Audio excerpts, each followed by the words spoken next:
తినడానికి ప్రజల వ్యవస్థలను నిర్వీర్యం చేసి ప్రజలకు మేలు చేస్తున్నాం అని చెప్పి నమ్మబలికి ప్రజల గొంతు కోసే ఇట్లా ఇట్లా ఇట్లా కోస్తారు, ఊచకోత కోస్తారు గొంతులు.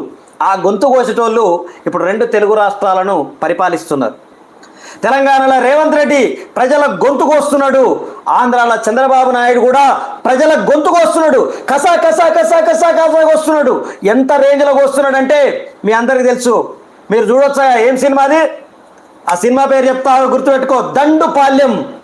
దండుపాల్యం పార్ట్ 3లా ఒకడు బక్కపలస ఉంటాడు మనిషి, యాక్టరు.